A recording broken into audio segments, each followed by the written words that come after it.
오늘 우리에게 주신 말씀은 데살로니가후서 3장 16절에서 18절이 되겠습니다. 찾으신 후 저와 여러분이 한 절씩 교독하신 후 마지막 절은 다 함께 합독하시겠습니다. 데살로니가후서 3장 16절에서 18절입니다. 평강의 주께서 친히 때마다 일마다 너희에게 평강을 주시고 주께서 너희 모든 사람과 함께 하시기를 원하노라. 나 바울은 친필로 문안하노니 이는 편지마다 표시로서 이렇게 쓰노라. 우리 주 예수 그리스도의 은혜가 너희 무리에게 있을지어다. 아멘. 주의 길이 바다에 있었고 주의 고든 길이 큰 물에 있었으나 주의 발자취를 알 수 없었나이다. 아멘. 아삽이 아무리 봐도 바다라는 곳, 또 큰 물이라는 곳은 주의 길이 날 수 없는 것, 주의 길뿐만 아니라 사람의 길은 도무지 날 수 없는 것, 보이지 않는 곳이라 보니 아삽은 이렇게 고백했었던 겁니다. 주의 발자취를 찾을 수 없었다고 고백하는데 나중에 알게 되죠. 다음 절인 20절에서도 주께서 인도하신다는 내용이 나오지만 바다라 할지라도 큰 물이라 할지라도 그곳에 주의 길이 있었고 주의 고든 길이 있었음을 깨닫게 됩니다. 주의 발자취가 있었음을 깨닫게 되는 거죠. 그것을 나중에서야 깨닫고 바다라 할지라도 큰 물이라 할지라도 그곳에 주의 길이 있었음을 알아차리게 되었던 거죠. 우리 삶이 어쩌면 그럴 수도 있겠습니다. 마치 바다와 같고 우리 삶이 큰 물과 같아서 도무지 길이 보이지 않냐고, 도무지 주의 손이 보이지 않을 때가 있는데 좀 시간이 지나면, 아니면 하나님이 은총을 주시면 하나님의 그때에 그곳에 주의 길이 있었으며 주의 고든 길이 있었으며 주의 발자취가 있었음을 깨닫게 될 줄 믿습니다. 삶이 정말 때로는 그렇게 막막할 때가 있지만 도무지 어디를 향해서 나가야 될지 모를 때가 있지만 그때마다 이곳에서도 바다의 길을 내시는 하나님이, 큰 물의 길을 내시는 하나님이 내 삶 속에서도 이곳에서도 주의 발자취를 남기실 줄 믿는 마음으로 하루하루 살아가시는 저와 여러분 되시기를 축원합니다. 오늘 이제 데살로니가 후서 마지막 부분입니다. 3절이죠. 딱 3구절 남은 것 오늘 함께 나눌 텐데 2주 동안 데살로니가 후서 같이 함께 이렇게 들으시느라 수고도 하셨고 고생도 하셨고 또 좋은 시간이었으면 하는 바람도 있습니다. 어떤 분에게는 이 데살로니가라는 말을 한 5년치 들어야 할 말을 2주 만에 다 들은 분도 있는지 모르겠습니다. 이 데살로니가 전서나 후서는 이렇게 자주 언급되는 서신이 생각보다 이렇게 아니기 때문에 한 2주 동안 몇 번 들으신 것 같아요. 데살로니가 엄청 많이 들으셨잖아요. 거의 한 1, 2년치 될걸요, 아마도. 또 당분간은 이제 듣기 어려우실지도 몰라요. 데살로니가란 말은. 그리고 제가 또 이 데살로니가 후서를, 전서와 후서를 쭉 이렇게 좀 지금까지 설교해 왔는데 후회가 또 하나 들었습니다. 어떤 후회인지 아세요? 데살로니가가 이렇게 발음하기 어려운 단어인 줄 예전에 미처 몰랐습니다. 데살로니가. 지금 이렇게 좀 앉아서 발음해서 봐야 소용이 없어요. 저도 그 자리에 앉으면 발음이 너무 잘 돼요. 데살로니가 아무런 문제가 없는 단어입니다. 그런데 이 자리만 올라오면 데살로니가가 발음이 안 되는 거예요. 제가 그걸 언제 깨달았냐면 설교하면서도 깨닫지만 나중에 영상을 보니까 저게 어디란 얘기야 도대체. 데살로니가를 발음을 못하는 거예요. 앉아있으면 너무나 잘 되고 집에서도 해볼까 해서 해보면 너무나 발음하기 쉬운 단어인데 차라리 고린도전서를 할걸. 너무 고린도전서, 로마서, 히브리서 발음하기 너무 좋지 않습니까? 자, 오늘 물론 이제 마지막으로 데살로니가 후서 마지막 3절을 함께 나눠보고 저도 당분간은 좀 요거는 좀 안 다루려고요. 데살로니가 전후서. 아니면 발음 연습을 더 열심히 하든가 그래야겠습니다. 우리 어제 함께 나눈 그 본문을 보면 게으른 자들이 교회 안에 있었습니다. 한두 명이 아니었던 것 같아요. 제법 여러 명이 교회 안에 있었습니다. 물론 다수는 아니었고 소수였어요. 소수였는데 그들 때문에 사도 바울은 굉장히 마음이 아팠습니다. 어떤 이들은 그럼 그들이 좀 교회에 있으면 어때 싶었지만 사도 바울은 여러 가지를 생각했던 거죠. 교회의 건강은 한두 명으로도 해칠 수, 그러니까 나빠질 수 있기 때문에, 그다음에 그러한 나빠진 교회의 모습은 세상에 좋은 본이 될 수가 없다는 생각 때문에 그들을 향해서, 교회를 향해서 게으른 자들에 대해 잘 대처하라고 권면하고, 아무리 권면해도 순종하지 않으면 어떻게 하라고요? 관계 단절, 물론 축출은 아닙니다만 일시적인 관계 단절을 통해서 그를 징계하라고 했습니다. 하지만 그래도 원수같이 여기지 말고 어떻게 해요? 형제같이 권면하라. 이렇게 요 말로 사실은 이제 결론을 내어주죠. 막 너무 완전 원수처럼 대하지 말고 형제로서, 형제처럼 권면하라고 얘기하죠. 여러분, 1세기에는 이렇게 편지를 교회에 보낼 때 교회는 그 편지를 어떻게 읽을까요? 제가 데살로니가전서 한번 이야기할 때도 한번 말씀드린 적이 있는데, 편지를 가져가면 메신저가 이제 편지를 들고 가죠. 바울이 직접 갈 수가 없으니까 그 편지를 가져가는 사람이 교회 모임 시간에 갑니다. 뭐 예배 모임이든 예배 후 모임이든 예배 시간에 갑니다. 전체 모임 시간에 갑니다. 가서 읽어요. 모두가 모인 장소에서 1장부터 끝까지 3장까지 읽는 겁니다. 로마서나 고린도전서 아주 힘들었겠죠. 그 쫙 읽어야 되는데 다 듣고 있어야 돼요. 데살로니가 후서는 그나마 편했죠. 1장, 2장, 3장. 이 3장의 내용을 쭉 읽는 거예요. 잘 게으른 자들에 대해서 쭉 읽습니다. 그럼 그 모인 장소에 어딘가에는 누가 있겠어요? 그 게으른 자들이 앉아 있습니다. 우리 얘기네. 근데 그 얘기를 들어보니 권면할 거고, 그 다음에 거기 순종하지 않으면 우리를 멀리하라는 말을 쭉 듣는 거예요. 그러면 얼마나 뜨끔하겠습니까? 어느 한 구석에, 아니면 제일 앞에 앉아 있는데, 아니면 중간에 앉아 있는데 얼마나 뜨끔하겠어요. 그리고 또 교회는, 나머지 그리스도인들은, 교인들은 얼마나 이렇게 볼 거예요. 저기 앉아 있네. 뭐라고 권면할까? 앞으로 이제 나 아는 척하지 마. 뭐 이런 마음들이, 막 여러 가지 마음들이 막 공존하겠죠. 서신을 읽는 동안 그러한 생각들이 교회 안에 막 찼을 거예요. 특별히 그 게으른 자들은 큰일이다. 내가 빨리 바로잡지 않으면 교회와 단절되겠구나. 사람들이 나를 아는 척하지 않겠구나. 나 혼자 되겠구나. 외로워지겠구나. 나 이 안에서 교제가 너무 좋은데. 이 사람이 일하기 싫었던 거지 신앙이 싫었던 건 아니거든요. 이 사람이 교제와 섬김이 싫었던 건 아니에요. 사실 그냥 일하기가 싫었던 겁니다. 여러 가지 이유가 있다고 어제 말씀드렸지만, 가능성 있는 이유요. 그래서 그 사람은 굉장히 지금 마음이 조마조마했을 겁니다. 그 사람들이 앉아 있는 전체 회중에게 지금 사도 바울은 이야기하고 있는 거예요. 먼저 17절에서 보면, 이 17절은 보통 편지에 이렇게 적는 전형적인 문화 중에 하나입니다. 보통은 대피를 해요. 나는 말을 하고 누군가가 받아 적습니다. 직접 처음부터 끝까지 적는 경우는 흔치 않다고 자료에 따르면 그렇습니다. 그래서 주 본문 내용은 받아 적게 하고, 그 다음에 제일 마지막은 직접 적습니다. 그래서 정말 이 저자가 나임을, 말은 하고 누군가 대피를 했지만 진짜 이 편지의 내용은 내 뜻임을 알리는, 마치 우리 요즘으로 치면 사인과 같은 거죠. 그래서 친필로 문안하노니 이는 편지마다 표시로서 이렇게 쓰노라. 표시, 사인과 같은 겁니다. 내 사인을 여기다 지금 적고 있다. 내가 보내는 편지다. 남이 보내는 편지가 아니다. 바울의 편지 맞다라고 딱 하는 거죠. 17절에서 이제 그렇게 이야기하면서 우리 16절을 보면, 평강의 주께서 친히 때마다 너에게 평강을 주시고 했는데, 주께서 누구에게요? 모든 사람과 함께 하시기를 원하노라 라고 합니다. 평강의 주, 지금 그 상황에선 어느 때보다 필요한 주님이 평강의 주님입니다. 데살로니가전서 5장에서도 그 평강의 하나님을 부르짖었지만, 이 상황이야말로 지금 그 내용을 듣고 전해든 아주 순간적으로 술렁일 수 있었던 그 순간, 그들에게 정말 필요했던 주님은 평강의 주님이었던 거죠.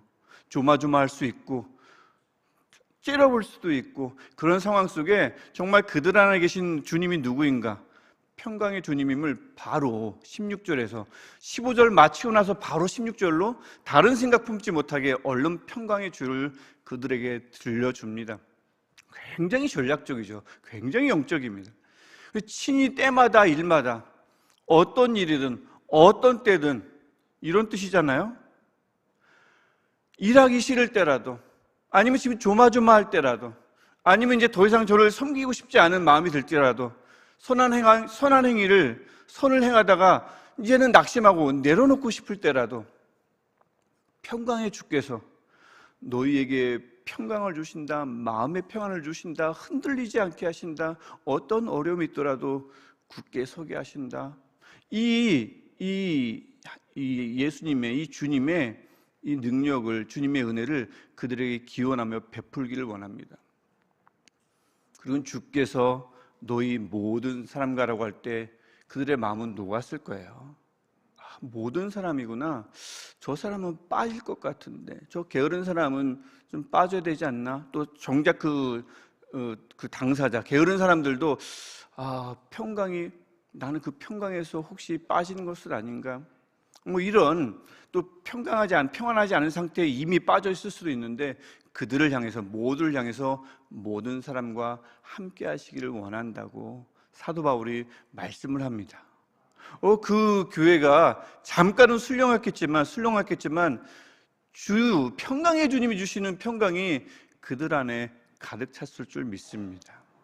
그것을 듣는 순간 말이죠. 왜냐하면 말씀은 살아있고 활력이 있기 때문이죠. 말씀은 생동력이 있으므로 그 말씀을 듣는 순간 그들의 마음은 녹았을 줄 믿습니다. 편지가 일하는 것이 아니라, 메신저가 일하는 것이 아니라, 바울이 일하는 것이 아니라 말씀이 일했기 때문이죠. 그리고는 마지막 18절을 보면, 이 18절에서 우리 주 예수 그리스도의 은혜가 너희 무리에게 있을지어다 되어 있는데, 저는 이 번역이 굉장히 마음에 안 듭니다. 왜냐하면 헬라어 본문에는 저 무리라는 단어가 아예 없어요. 대신 뭐가 담겨 있냐면 모두가 담겨 있습니다. 저걸 왜 무리로 바꿨는지 모르겠어요. 전 반드시 다음에 개정이 나오면 저 단어는 분명히 바뀌어야 됩니다. 너희 모두에게 있을지어다. 이건 사도 바울의 의도가 아주 충분히 담긴 구절이거든요. 지금 상황이 그렇잖아요. 모두는 지금 굉장히 중요한 상황입니다. 누구도 빠뜨리면 안 되는 상황, 게으른 자라도 빠뜨리면 안 되는 상황. 더 넓게 보면 미혹돼가지고 마음이 흔들리고 두려움에 빠지고 종말에 대한 오해 때문에 그 사람들도 넣어야 하는, 그 모두라는 굉장히 중요한 개념을 사도 바울이 인사말에 넣었는데, 저걸 왜 무리라는 단어 자체가 아예 없는데 왜 모두를 무리로 번역했는지 저는 잘 모르겠어요. 도대체 왜 그런지 모르겠습니다. 본문은 분명히 주 예수 그리스도의 은혜가 너희 모두에게 있을지어다 라고 끝납니다. 모두에게, 여기서도 게으른 자는 이 안에 포함되어야만 했습니다. 이렇게 해서 편지가 마무리가 돼요. 그럼 가만히 보면 우리 편지 1장, 2장, 3장을 가만히 보시면 1장, 사도 바울이 그들의 믿음과 풍성한 사랑을 자랑하죠. 서로를 향한 사랑이 풍성했다, 믿음이 막 자라났다. 그것을 보고 사도 바울이 자랑을 합니다. 그 다음에 그들이 인내를 감사를 하고 그들의 믿음의 인내를 막 동네방네 자랑하죠. 하지만 그 1장은 어떻게 끝나는지 아십니까? 기억하십니까? 그럼에도 불구하고 합당히 여기시는 분은 하나님이십니다. 그럼에도 불구하고 그것을 이루시는 분은 하나님이십니다. 이 고백을 기도문으로 남깁니다. 그렇게 해서 1장이 끝나요. 2장, 안 좋은 소식을 들었죠. 즉 종말에 대한 오해가 생겼습니다. 주의 날이 이르렀다는 영으로나 말로나 위서를 통해서 사람들이 미혹됐고, 그러다 보니 주의 날을 기다렸으면 오히려 반가워야 될 텐데 뭔가 걸리는 게 있는지 마음이 흔들렸다고 하고 두려웠다고 합니다. 그들을 향해서 사도 바울은 그 2장을 어떻게 마무리합니까? 신분을 재점검하라고 했죠. 하나님이 처음부터 택하셨고 성령님이 거룩하게 하셨고, 짧게 요약하자면 예수 그리스도의 영광에 참여할 자가 우리들인데, 미혹될 것에 미혹돼야지, 그렇게 귀한 존재임을 깨닫게 하고 그들을 굳건하게 하시기를, 하나님이 굳건하게 하시기를 간절히 구하는 기도로 2장을 마무리합니다. 1장도 기도로 마무리, 2장도 기도로 마무리되죠. 3장 말씀이 달려나가서 박차고 달려나가서 곳곳에 이르러 승리하는 이 내용이 1절부터 5절에 담겨 있죠. 기도 부탁하죠. 그렇게 되기를 기도해라 라고 하고, 그 다음에 분명히 이것을 실천할 수 있을 것이다 확신을 합니다. 기도 부탁을 하고 확신을 하지만 1절부터 5절도 어떻게 마무리되냐면, 한때 흔들렸던 그 마음이 하나님의 사랑과 예수 그리스도의 인내 안으로 인도되어지기를 기도하죠. 확신이 있지만, 기도 부탁은 하지만 정말 그 마음이 인도되어야 될 것은 하나님의 사랑과 예수 그리스도의 인내임을 기도를 통해서 다시 한번 그들에게 알려주며 그 본문이 마무리가 되고, 그 다음에 오늘 본문 마찬가지죠. 6절부터 15절 게으른 자들에서 얘기하고는 무엇으로 마무리돼요? 기도로 마무리됩니다. 기도로. 평강의 주께서 그분만이 주실 수 있는 평강을 가리지 않고 모두에게 주실 것입니다. 주 예수 그리스도의 은혜가, 구원의 은혜가, 구속의 은혜가, 위로의 은혜가, 소망의 은혜가 모두에게 있기를 사도 바울이 바라고 있지요. 우리 한번 우리 전체 인생을 쭉 펼쳐놓으면 마치 여러 장으로 구성된 편지라 볼 수도 있을 것 같아요. 뒤적뒤적 해보면, 그래, 그때 그런 일도 있었고 이땐 저런 일도 있었고. 근데 어떤 장을 탁 펼치니 그 장엔 참 감사할 만한 것들이 많았어요. 내 믿음도 계속 자랐고, 서로를 얼마나 향한 사랑이 내 얼마나 막 많았는지 막 퍼주는데도 아깝지 않았고, 그들을 위해서 내 시간을 쓰는데 그 시간이 전혀 아깝지 않았고, 그런 장이 쭉 있어요. 그 장이 근데 기도로 마무리되지 않은 걸 발견했어요. 그럼 그 장을 이렇게 기도로 마무리 시켜놓으면 좋겠죠. 어쩌면 야베스 축복 기도회가 좀 기도로 마무리되지 않은 오픈엔디드, 마무리되지 않은 뭔가 장을 기도로 마무리 시켜놓는 귀한 기회가 되었으면 좋겠습니다.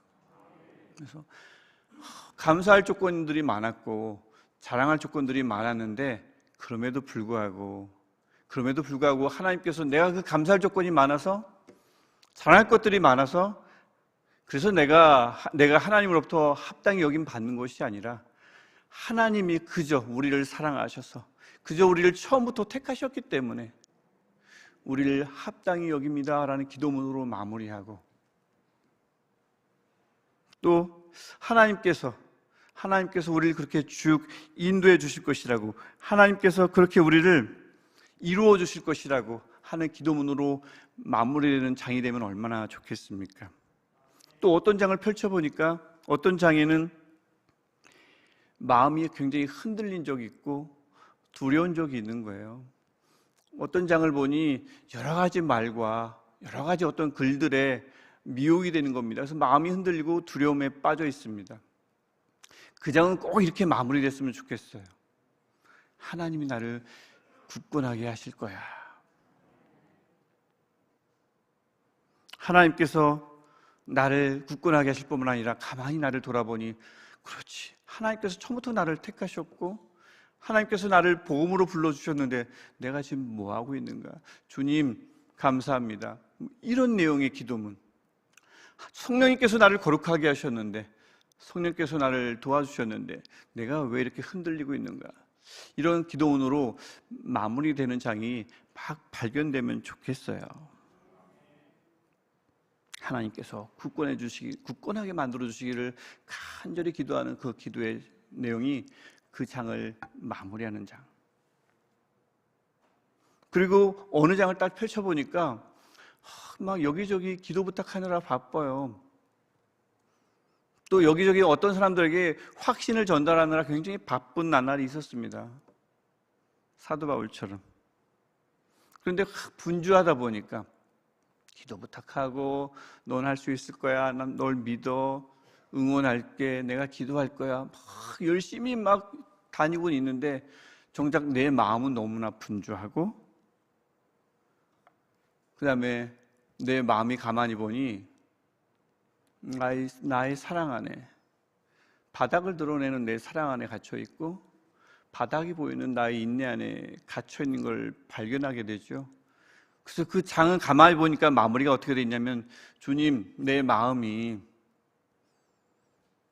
바닥을 드러낸 나의 사랑과 금방 메마르고 마는 나의 인내에 갇혀 있습니다. 주님, 간절히 바라기는 나의 마음이 바다같이 풍성한 하나님의 사랑 안에 인도되어지기를, 나의 마음이 끝없이 펼쳐지는 예수 그리스도의 인내 안에 인도되기를 간절히 기도하는 내용이 그 장을 마무리했으면 좋겠습니다.